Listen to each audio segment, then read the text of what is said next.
I've been working on the rigger over the past, I don't know, 30 minutes to an hour, and if you haven't caught this in the past, this has got a expensive learner motor in it, and I believe it's somewhere around 3600 kV, so it ends up being like a 2964 that's around 3600 kV. I believe it's like 3549 kV, however they list it. But I haven't ran the boat in a while, and I was robbing parts off of this to finish another project, so I wanted to try to get it put back together. And I noticed a problem in the driveline, and the motor itself, it doesn't feel as free as it used to. And I went ahead and oiled the bearings with some bearing oil to see if maybe that has something to do with it. But I just hope when we take it out today that nothing bad happens. But I wanted to document it now beforehand, just in case. So I had taken the flex cable out. I rolled it on the table to make sure this wasn't bent. It wasn't. And I was using a brass like bullet nut on the end, and it actually had some wobble to it. So when I took the shaft out, I rolled it on the table. The shaft was fine, but if I put the bullet nut on it, the bullet nut had a wobble. So maybe the brass bullet nut got a little bent in the thread area. But other than that, now with just using this regular nut, seems to work okay.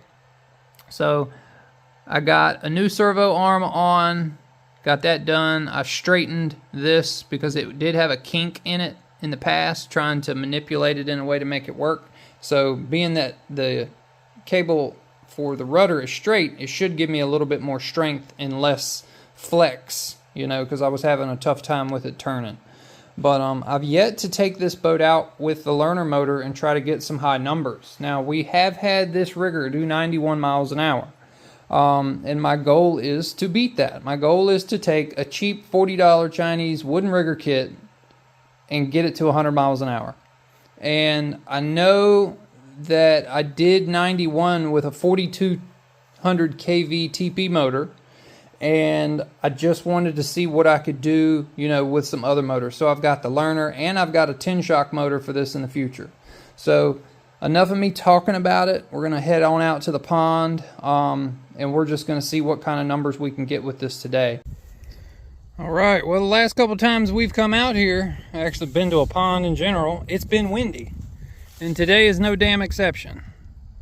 I've got about a 10 to 12 mile an hour headwind coming from that direction. And we always like to rip our boats from down there this direction. So we're gonna be coming into the wind, unfortunately. But the batteries are charged, I'm here. We're gonna make do with what we got. Oh, check him out. Oh, it's a turtle. He had poked his head up right there. Hopefully we don't hit a turtle. That would be a bad situation. Let's go ahead and pack this thing full of some batteries. I'm not putting the GPS in it only because I can't find enough room to fit it. So since this is the high voltage pack anyways, I don't really think it makes that big of a deal. I'll be able to eyeball it, kind of see how fast it goes, and then I may put the GPS on it. All right. It is windy, guys.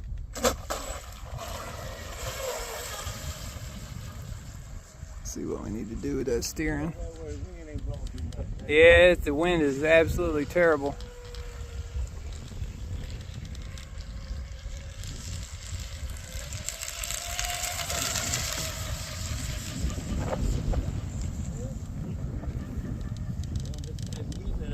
Yeah.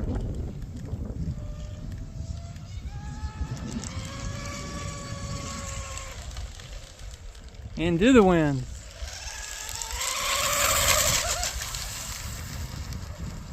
She's flying. She's probably doing about 78.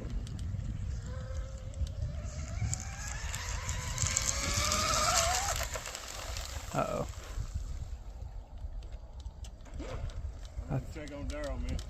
I think what it did, it either got the prop out of the water there, or it spun it in the brand new collet I'm using. Want to make sure. All right. Okay, I don't have any electrical smell, so that's good. Motor's at 117. Yeah, probably shouldn't be that hot right now. Let's see what that connector's at 103. Motor's at 111. Yeah, it's kind of warm. Kind of warm. I just don't like this connection style. I'm just not a fan of it, you know. Let's look at this. Trying to feel that collet to see if it's spun at all. I do have a little water in the boat right there. Not really sure where that came from. I had it taped up really well. Let's go ahead and just shoot the battery for shits and giggles. Maybe too much of a prop for it, but I'm gonna go ahead and pop out the wrenches and see if this is loose. Seems pretty damn tight to me. So I opted to make a quick change. I went ahead and took off the OSC brass prop, which you can tell right here. Let's see if my hand will focus. This is the H40. So that's a 4016. I put on a 4016 that is detongued. So it's a lot less blade area ratio. So it should rev up. Being that this is a 2-pole motor, it's really, I think it's really gonna spin up to a high RPM. So if it does spin up to a high RPM, it's not gonna do that with a heavy pusher prop. So with this being less rake, less blade area ratio, it should, in theory, spin it faster. Well guys, bear with me, my camera mount just broke. So, multitasking here. All right, that's driving, that's steering, that's throttle. We're gonna change our dual rate here a little bit. Trim. What? Okay. What the shit just happened? It's gotta be the drive dog. All right, so I just went out and got it, and it looks like the drive dog is fine. So, not really sure what's slipping. It's gotta be the collet, you know? Brand new collet too. Old cable, new collet. So maybe, just maybe, it's spinning in the collet. So, gotta untape it again. Back here, we'll see. All right, well, I figured out what it was. Check out how lucky I am. Look at that. Came completely off. Well, looks like that one's dead in the water until we can fix it. So the Shrimp Rigger is actually the only boat that I ever run a .150 cable in. So this is new to me. Okay, it looks like it had some sort of adhesive back there holding that on, but it ground it all up. So that's the cable. I had plenty of grease on there, so that wasn't an issue. This was actually a flex cable that was for the Proboat Recoil 2. And I used the flex cable when I built the Shrimp Rigger. So it looks like it just reached its service limit, and I'm really glad that I took that other prop off, because I wouldn't have cared if I lost this prop. But I knew something was screwy. I knew something was going on. It wasn't making any sense. So.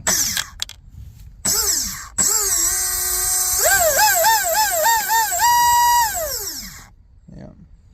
Well, it is what it is at this point, guys. So what I'm going to do, we're going to have a double feature.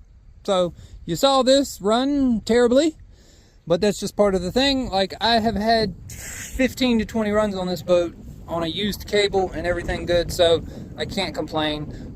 So let's go ahead and prep the Cheetah, and we're going to jump straight into it, and I'm going to show you what I changed, why I changed it from what I ran, you know, in the last video with the Cheetah, and what we're going to try to achieve this go round, which our conditions aren't going to help us achieve shit, but it is what it is. Let's jump into that.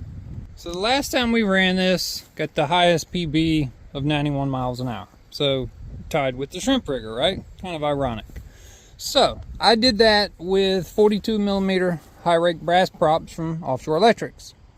I thought to myself, well, if I want to achieve any higher speed with these 2200 kV Leopard motors, I might need to go to a 4416 OSC brass prop. Because I thought that the 1716s were going to be the same 42, but they're not. These are actually 44 millimeters with a 1.6 pitch. These are Dr. Prop 1716s. So that's what we're going to try. I took off the 42 16s, and these are 44 16s. They actually measure like 44.26 or something like that from tip to tip. So regardless, they're 44s. So hopefully they're not too much. I also have some 4219s, which I think maybe 4219s too much, you know, pitch for these motors. Don't really know, but we're just testing things here. The whole objective and the whole goal for me to come out here was really to not mess with any of the strut angle, because right now I have both of these rear struts dead nuts level. They are smack dab on 0.0 degrees, so they are flat with the boat on a level surface. On the kitchen table, I put my gauge on it and it was 0. So I figured when I'd ran it, I noticed it was kind of running wet until it got up to speed where it scooped enough air to air out. So I wanted to try today to take 6S packs, which I've got these 4400s, and then I've got these here, these big bricks. These are 6800s. Didn't bring any SMCs today. I really want to try to get it dialed in without SMC batteries, and then once I figure out like the perfect prop setup, the perfect strut, and the perfect battery, you know, all that, then we can drop in the nice packs. So I'm going to try to run them today close to the motor, if that makes any sense. So beforehand I was shoving them far forward. Well, now I want to bring them back right against this little piece of foam that I put here on this motor, and I put a piece of foam here on this. That way the batteries don't kind of come in contact with the back end bell of the motor or hit the wires nonetheless, you know. So that's what I'm going to attempt to do. I'm going to shove all my jam foam in the front and on the side there. I'm going to set the other battery here. We're going to get it out on the pond and see if we can make it happen. Let's get it. Man, it's super windy. Please bear with me. Camera mount is broken. We're trying to do this with a more rigid setup. All right, well, the batteries are further back. That means it should air out at lower speeds.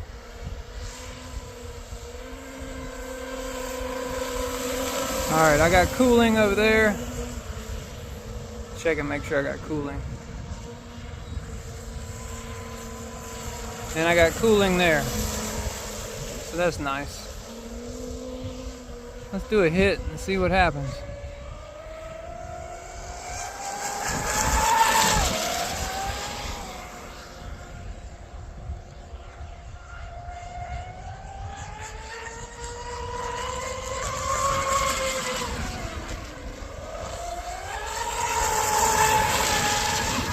I'm only about 50% throttle because of the wind.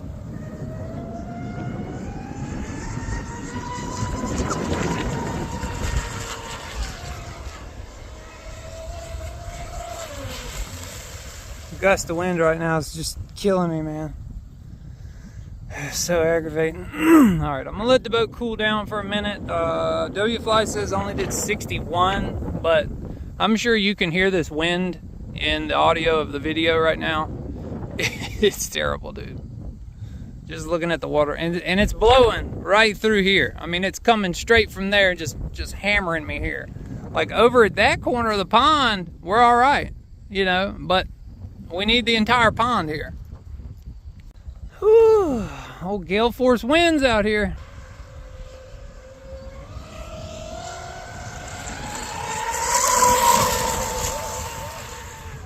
And see, when I do that, I can't see the boat. I can't see the, you know.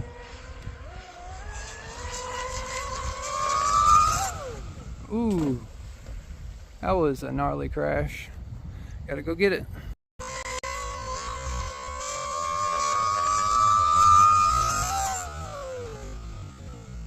Ooh. Seems like everything survived just by looking at it from when I picked it up. I don't see anything, nothing split open. It was actually a fairly gentle crash. Let's look at the remote and see. 81 mile an hour crash. It's kind of crazy.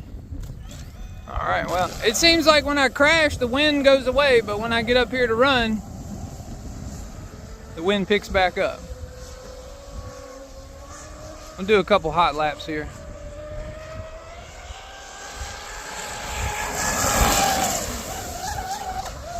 Yeah, see, she's already aired out.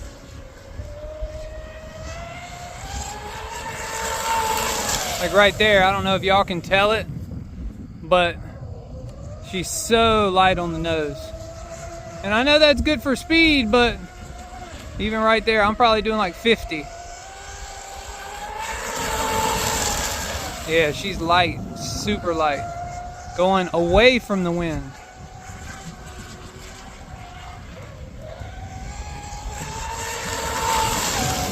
Yeah, aired out.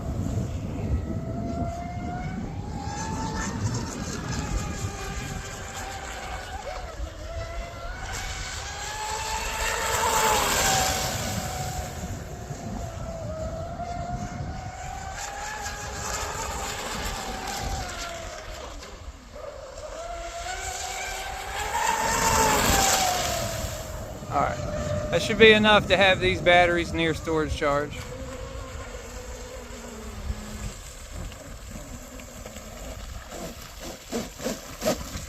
All right, okay, well, let's see how accurate the W-fly is. All right, no smoke, that's good. It said 81, and that says 85. So, okay, we're getting somewhere. We're getting somewhere because I didn't even get to the ability to open this thing up like talking about. So, looks like these props may do me some good. Let's go ahead and hit the motors. 114, 120. Probably going to be the limit here. 120 as well. ESC, 116, 119.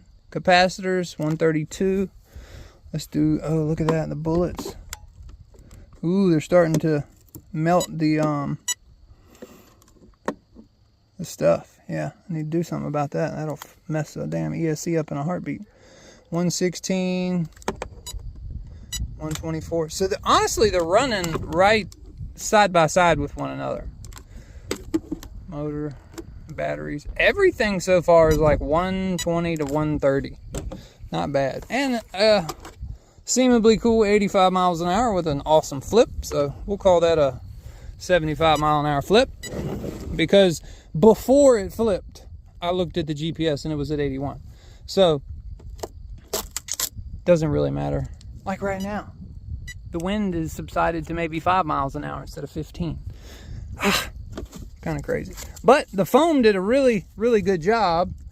But because of all the damn wind, I have to do a really good job of keeping a hold to it, or like I was earlier off camera, chasing it as it blew across the field.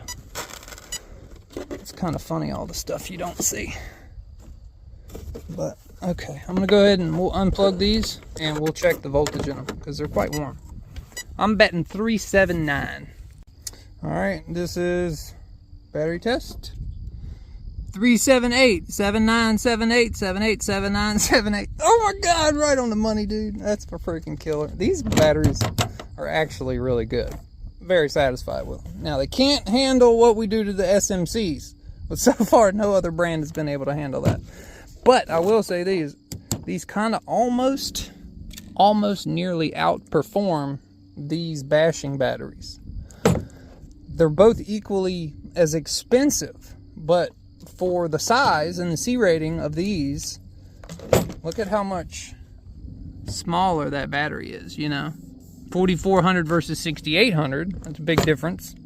120C, 70C, don't really know how much the C rating is accurate on these, but if I were to say, I would say maybe, like, if these are 120, these are probably equally 120 or 110.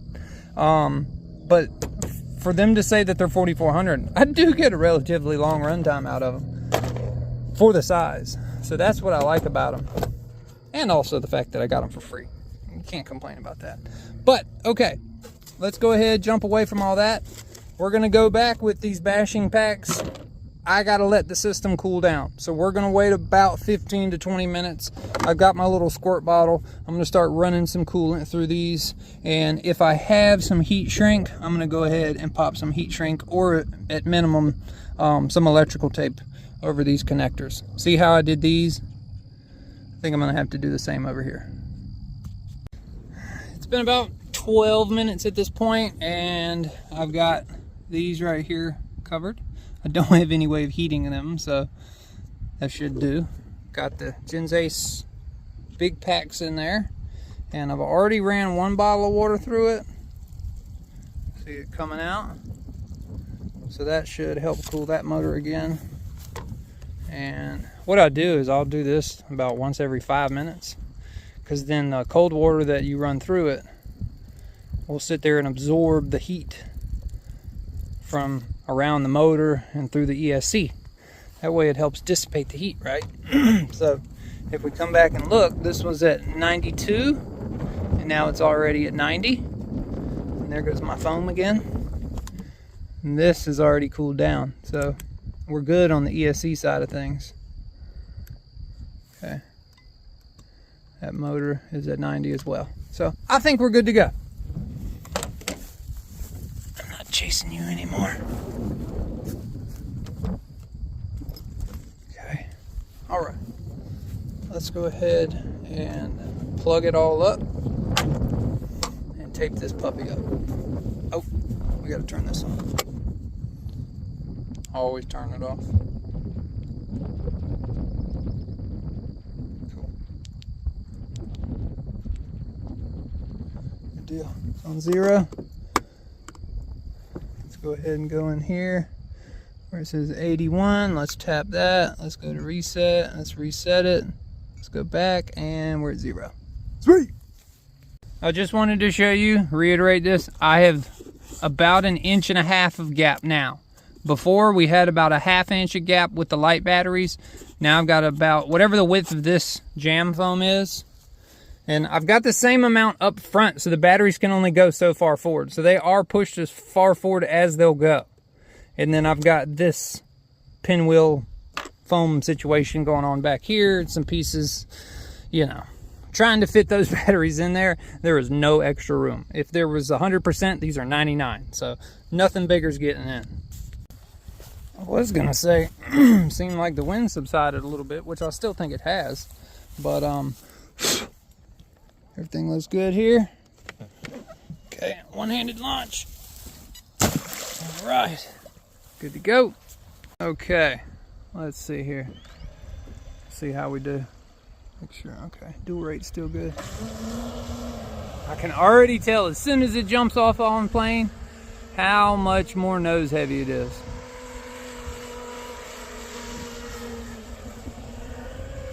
I was checking my dual rate on my steering. That's 34, so I'm gonna go ahead and lower it. It's at 60 right now. I'll lower it to 45. See how that does.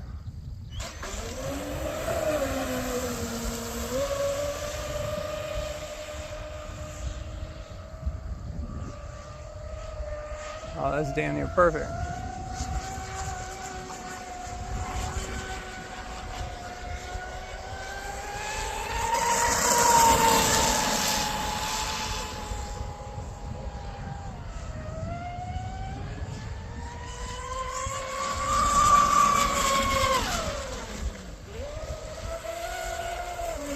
Let's see. It says 63.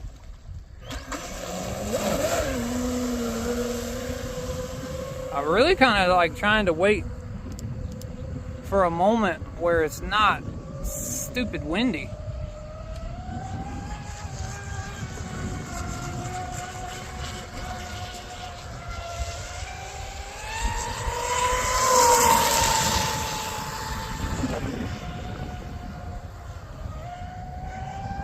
Gonna hit it.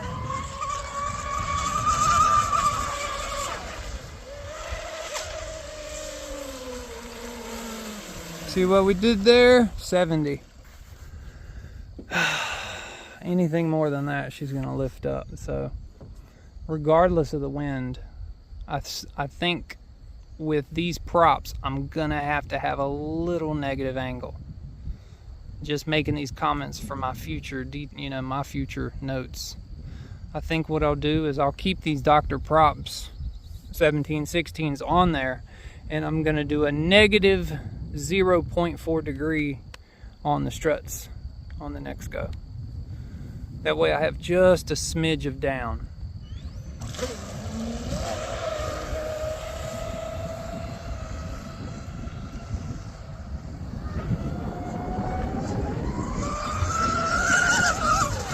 Yeah, she was getting unhappy. Unhappy. Uh-oh. Yep, I can hear it. Damn it. Well, I opted to go out and pick it up with the damn kayak because I said I don't want to lose the damn cable if it came off, and I freaking lost it again. It's the same thing that happened last time. I don't understand what's happening. A brand new collet, brand new cable, brand new drive dog, and a freaking Dr. Props stainless steel prop. Absolutely disgusted.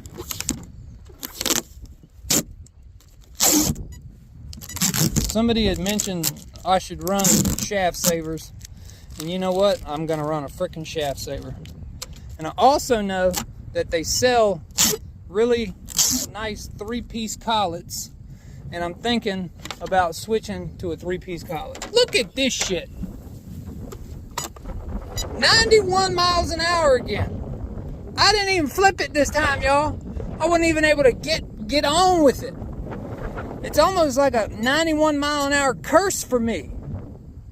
This is stupid. I want to see what this says. This is 68. Lord have mercy. That's why the W-Fly works, but it doesn't work. You need a long run area to where if you hit 90 mile an hour for a second and a half, it's not going to register. I think this samples per second is like 1 sample per every 2.5 seconds, where the Dynamite does like maybe 2 samples per second or something like that. Something like that. Collet's still tight. That's not loose. There's not a broken piece in there. I do have that water in there from where the shaft came out. That's why I was rushing, because I didn't want the boat to fill up with water, but I was hoping that I wouldn't lose the stinking ass cable. God, I'm so pissed. Okay. They're not going to be hot, Philip, because the damn water's on them and you didn't run it long enough. So aggravating. Okay, well, I know this thing is capable of more. I just have to build it bulletproof. And so far, these fine flex cables, I don't like them.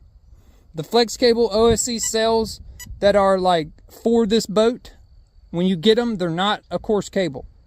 And I just don't like them.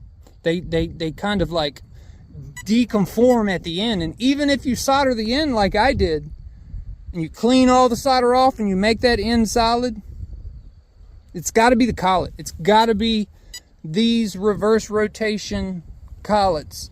Can't handle what I'm throwing at it. You know what I mean? I get all these people, you got B with the Animal Cat. I don't know what, I think his have those damn Oxydine drive cables with the grub screws. And that's almost like what you need at that point, I just don't know. I'm just frustrated with it. It just pisses me off because you lose a $60 prop plus a $34 cable. And it's like $100 every time. It's just aggravating. It's just aggravating. And you come out here and you still get a 91 mile an hour. You match your PB in absolute awful conditions. Awful conditions. And you lose the damn prop. I'm not buying any more of those because these took like 3 months to get. Oxydine sells 1716s and they're $178 for the set. I'm not going to do it. At least I have this one. So it's just cheaper to buy the OSC brass props. I'm not sure if they can handle that that stress, but at least I still have my normal regular counterclockwise rotation prop, so it's not a total loss on that aspect of it. And we did a flip.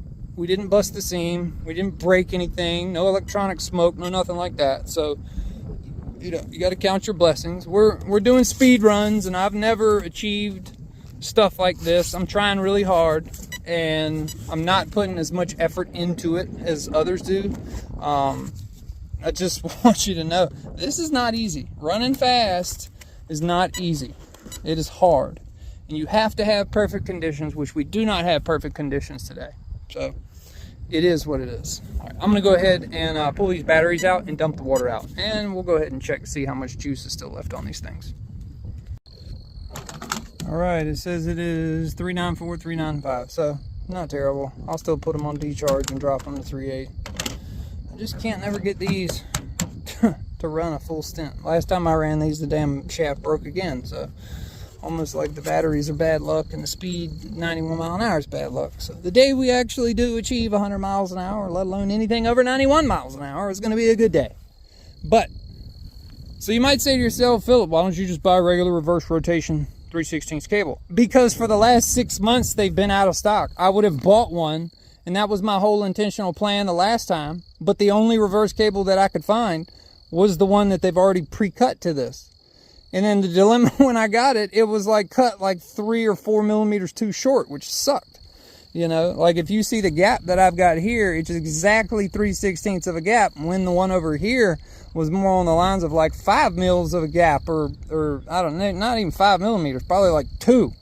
You know, it just sucked. And it just is what it is. It's frustrating. But the collet is tight. I put a dab on the threads of anti-seize to where I could get it to like not bind up and gall on the stainless steel of these things, which I think they're stainless steel, because somebody had said something about put a little bit of anti-seize on it, which was actually a pretty good idea. Did that to both of them, and you can tell they don't like as you tighten them, they're a little bit more smooth. So I don't know if maybe that could cause it to come off. Like, I just don't know. But I do know that they make super collets or some shit like that where they're a little bit bigger and they have the insert. I'm gonna look into those to see if maybe I can find a 3/16 collet for that. We're not breaking the collets.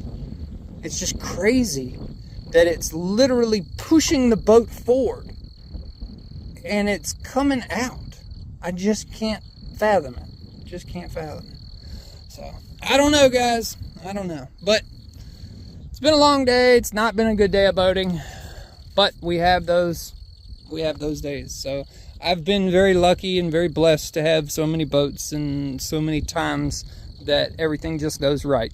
And the last outing, I took my entire family. It were my brothers, had my brother, my nephews, my niece, my girlfriend's kids, my dad. Everybody was there and we had a great time. So got to count your blessings where you get good moments like that, and that was definitely a good moment.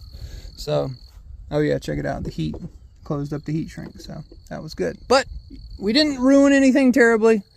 Quick little $100. I'm gonna go do some research, try to find some better collets, some better cables. Even if I gotta order a cable from China or something, I'm gonna check Zip Kits to see who has a regular reverse 3/16 cable with the correct size rear shaft, because we got to get, I think, the 3-inch shaft and not the 2 1/4-inch shaft.